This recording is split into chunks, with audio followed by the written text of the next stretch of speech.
परशुराम के 4 शक्तिशाली शिष्य, जिसके सामने साक्षात भगवान श्री कृष्ण भी नतमस्तक हो गए, जिसमें से एक तो खुद भगवान हैं।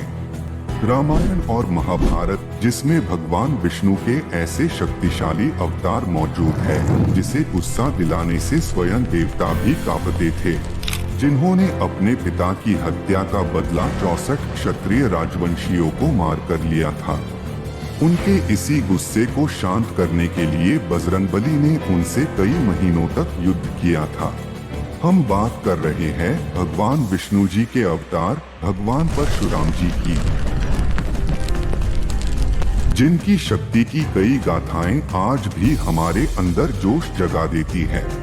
वे 8 चिरंजीवियों में से एक है और आज भी इस धरती पर मौजूद है। कहा जाता है कि परशुराम जी बड़े क्रोधी स्वभाव के थे। इसी क्रोध को शांत करने के लिए उन्होंने भगवान शिव जी की तपस्या करने की ठानी, उनकी शक्तियों के सही उपयोग के लिए शिक्षा देने की ठानी। उसके बाद उन्होंने 3 ऐसे शिष्यों को शिक्षा दी जिन्हें हराने के लिए खुद भगवान श्री कृष्ण को भी छल करना पड़ा।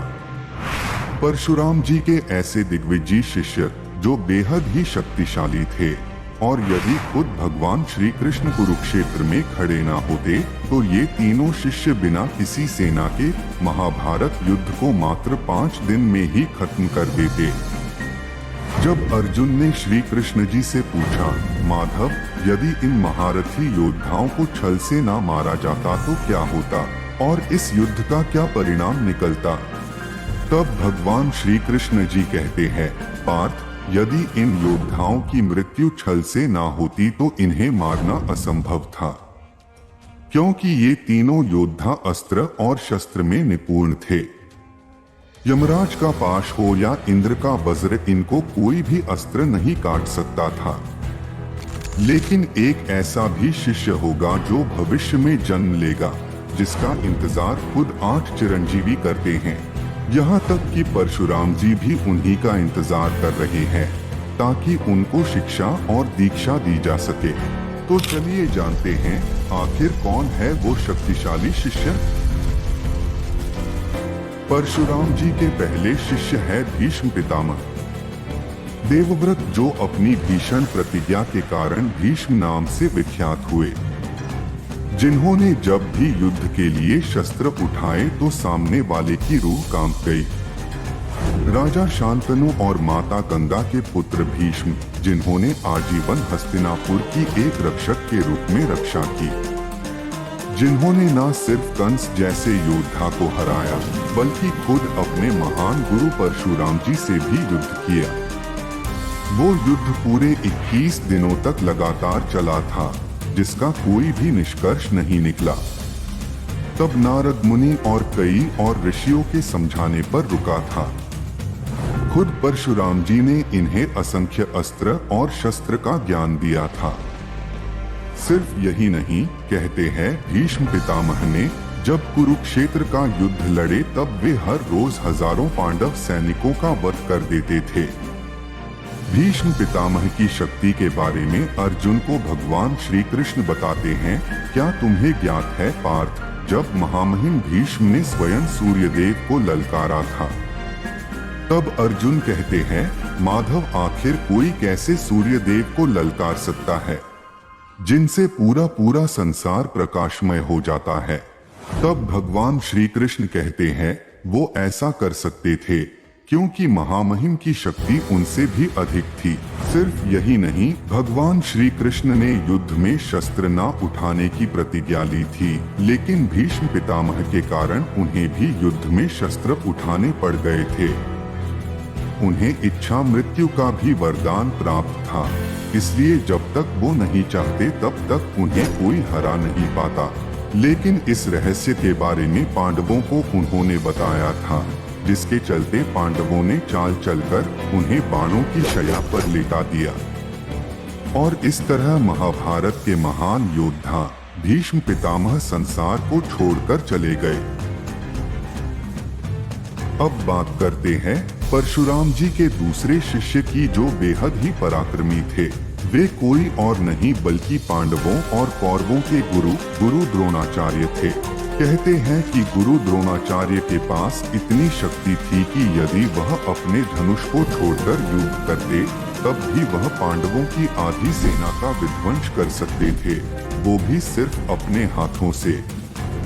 गुरु द्रोणाचार्य भी अस्त्र और शस्त्र में निपुण थे। उनमें इतना बल था कि वो अकेले ही कई राज्यों को जीतने की क्षमता रखते थे। उन्हें भी अपने गुरु परशुराम जी से कई अस्त्र शस्त्र की प्राप्ति हुई थी। गुरु द्रोणाचार्य ने ही पांडवों और कौरवों को अस्त्र शस्त्र विद्या सिखाई थी। भगवान विष्णु जी ने उन्हें वरदान स्वरूप नारायण अस्त्र दिया था।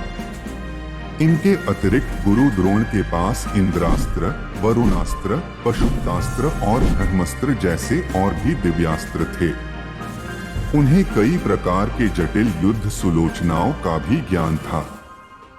युद्ध के 13वें दिन गुरु द्रोण ने अकेले ही पांडव पक्ष के लगभग 20 महारथियों को पराजित कर दिया था।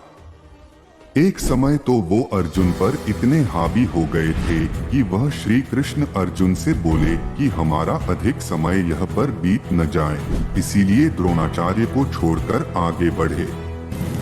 युद्ध के 15वें दिन तो वो अजय थे। उनके ही कार्यकाल में पांडवों ने अपनी सबसे अधिक क्षति देखी थी। इस कारण गुरु द्रोणाचार्य को युद्ध में सीधे तौर पर पराजित नहीं किया जा सकता था। तब भगवान श्री कृष्ण ने भीम से कहकर एक अश्वत्थामा नाम के हाथी को मरवा दिया और हर तरफ खबर फैला दी कि अश्वत्थामा मारा गया। यह सुनकर द्रोणाचार्य ने हथियार डाल दिए। तब राजा द्रुपद के बेटे धृष्टद्युम्न ने द्रोणाचार्य का वध कर दिया। इस तरह द्रोणाचार्य को छल से मारा गया था, अन्यथा उन्हें मार पाना किसी के बस की बात नहीं थी। अब बात करते हैं परशुराम जी के तीसरे शक्तिशाली शिष्य। वो कोई और नहीं बल्कि सूर्यपुत्र कर्ण थे।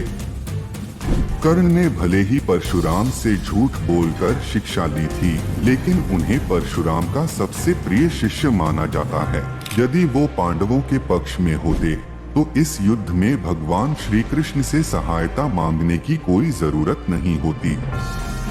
स्वयं अंगराज कर्ण ही लाखों अक्षोणीय सेना के बराबर थे, जिन्होंने इंद्रदेव को मात्र 3 बाणों से भयभीत कर दिया था, जिनके सम्मान से बड़ी उनकी दानवीरता थी, जिनसे समाज ने बालपन में ही घृणा करी। तब दुर्योधन ने उनके अस्त्रों का और उनके जीवन का सम्मान किया। इसलिए कर्ण ने युद्ध में उनका साथ देकर मृत्यु को हंसते हंसते स्वीकार किया।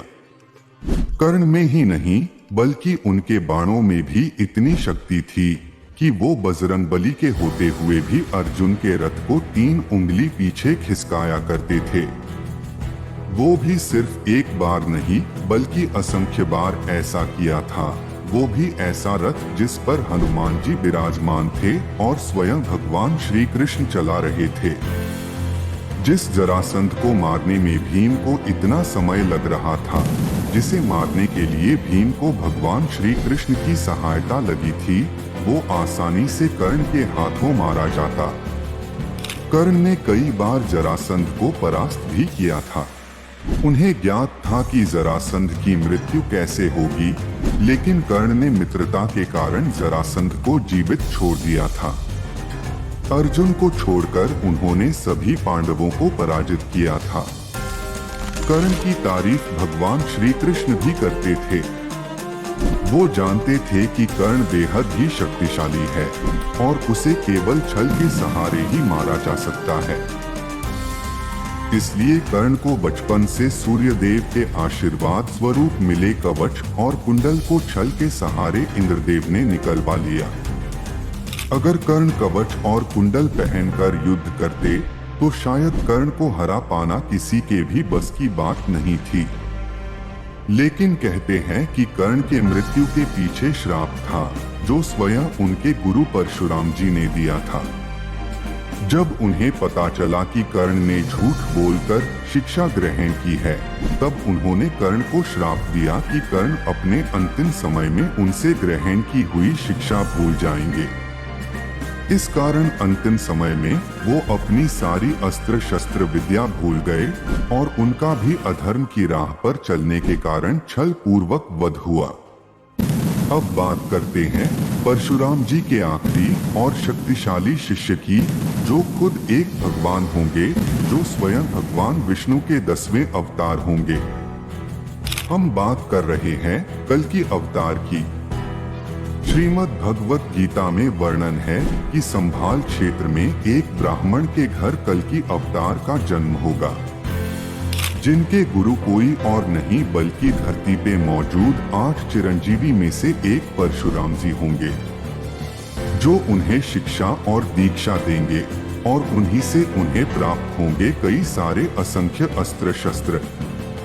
कल्कि अवतार के बारे में तो हम सब जानते ही हैं कि वो कलयुग के अंत में कलि पुरुष के आतंक से धरती को बचाने के लिए भगवान विष्णु 10वां अवतार लेंगे, जो कल्कि अवतार होंगे, जिसके गुरु स्वयं परशुराम जी होंगे। तो यही थे परशुराम जी के 4 शक्तिशाली शिष्य।